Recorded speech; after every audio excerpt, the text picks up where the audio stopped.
Hi there, my name is Michelle Taylor Ward and I'm the creative entrepreneur. I'm speaking to you today about a subject that I'm really passionate about and it's close to my heart, and that is creative entrepreneurship in fashion, and also kind of handy tips for people who want to get into the fashion industry, whether they want to be an entrepreneur or, do you actually want to work in fashion for a few years before you become an entrepreneur and do your own business, which for those of you who know me, know that that's what I decided to do. I gained my experience over many years. I think it was something like 11 years in total, 10, 11 years in total before I actually branched out and one, had the confidence to run my own business, and also two, the skill set that's needed actually to run your own business.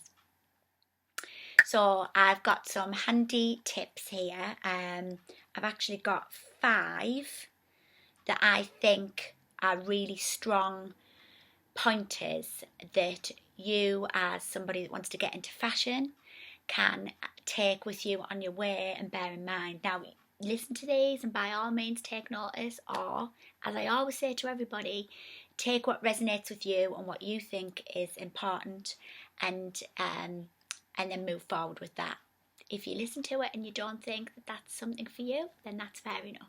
I've had that with people before, but this is what I think. For young people getting into fashion, this could help you. Number 1 is obviously work experience and working within that kind of environment that you are interested in. It's so important, and I can't stress this enough. You might do a course in fashion, fashion marketing, business fashion, which is brilliant, and it can never be underestimated education. I've obviously worked with some fantastic universities in the area and across the country, and I go into these places and speak. And I would never ever say that you should not do that. That's a fantastic grounding for being in fashion. However, I do know people that have not done courses in fashion, and they're some of the most talented people that I've met, and they've learnt their skill either self-learning, or they've actually worked with other businesses or worked with people like myself to kind of improve their skills. I would say I've just written down a few little pointers here for key attributes as a business owner in fashion that I was looking for in an intern, and I would always say the number 1 thing is enthusiasm. It's the same with anything you do. If you're excited about it, other people get excited. If you go to a business and someone shows you the product range and you really love that product and you really want to make that product the best it can be and help that business spread the word about the product, the people who are working with you will love that. There's nothing better, because what it does is it increases your energy, it increases the energy of the people that you're working with, and in turn then you are actually, all working as one, so excited about the thing that you're trying to do, and it's easier to get to where you're going with a group of people who are really excited and into what they're doing. So number 1, enthusiasm. Number 2, ideas. Always feel like you want to share your ideas. As a manager in the past, I've always tried to welcome ideas from people, young people, older people.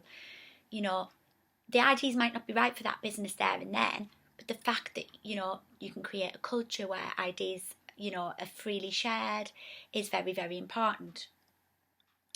It gives a fresh perspective, and it can actually really finely tune how that business is running, and give a fresh vision of that business from the perspective of a younger customer, for instance. So never feel that you can't share your ideas.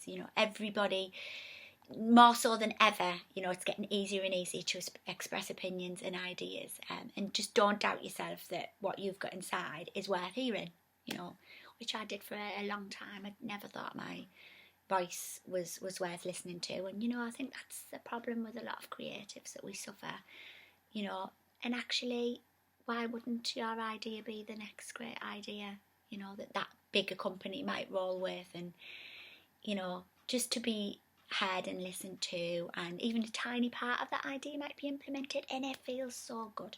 So just try and have that faith to share your ideas.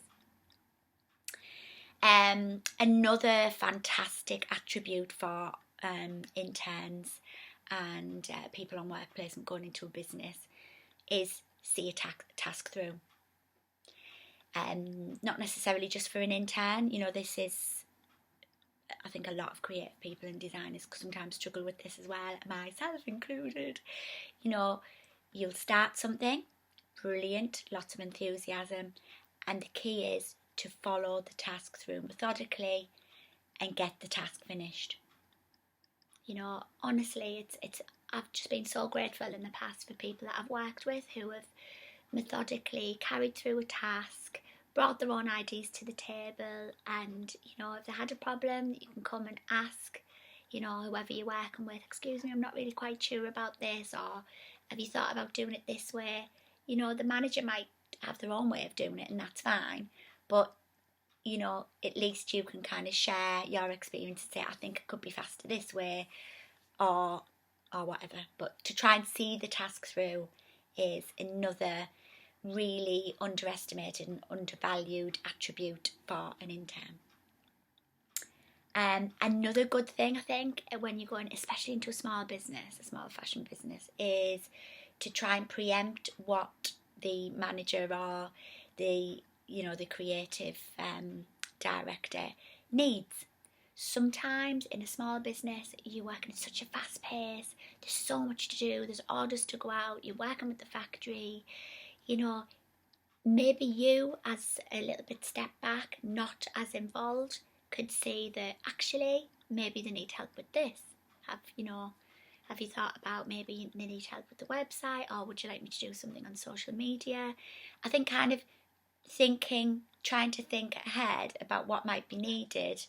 You know, don't feel like you're kind of getting too involved, because actually that person, especially in a small business, would really value your support and help in that, and your kind of standing back from a situation. I would also say, you know, moving on from work experience and internship, a huge part of being a creative is doubt and not trusting yourself, you know, and your ability. You have a skill, you have a talent, there's a reason why you were put on this earth, and you need to trust yourself and trust your talent and ability. So no matter what, trust yourself, trust your intuition, and know that you're here for a purpose. And if that's, you know, fantastic at sketching, amazing at making up samples, you know, whatever your strength is, trust yourself in that skill and that vision. By all means, you need to take notice of people as you're moving along, you know, so there might be some good guidance there, but at the end of the day, you know why you're here and you know what you're doing. So just try and stay true to yourself and trust yourself. Right, another point that we all need to understand as well is we won't be brilliant at everything. We won't. You know, I am not brilliant, and I'm not going to hide it, at Excel. I'm not. I'm a creative. Yes, I have lots of fantastic business ideas, marketing. You know, we don't need to go into what my strengths are, but one of my weaknesses is not great at Excel. You know, that side of things. If you know that you're not strong at that, don't beat yourself up.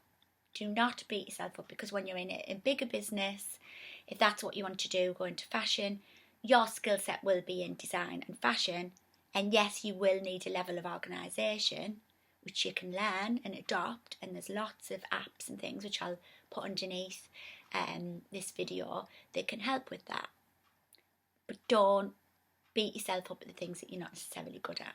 If eventually you want to start your own business, there'll be people there that you can employ that are far better and far more excited about things like Excel, and I really respect that in people, but it doesn't mean that you have to be good at everything. And I think that took me a long time to realise that I wasn't going to be good at everything, and you don't need to be.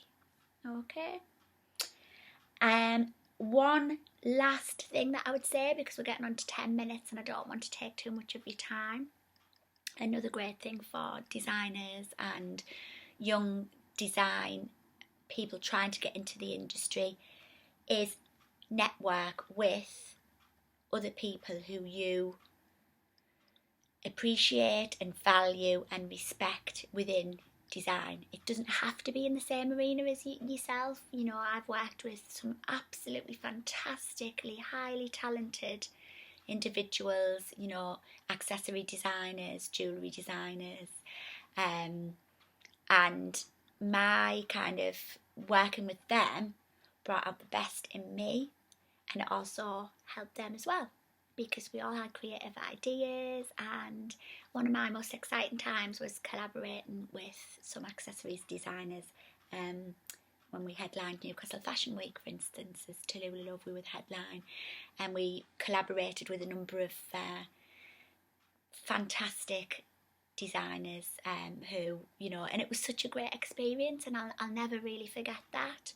So I would say collaborate, innovate, and link up with people in your area, not even in your area, who you respect and you admire, and just approach them. It might not be the right time for them there and then, but it's a good thing to do.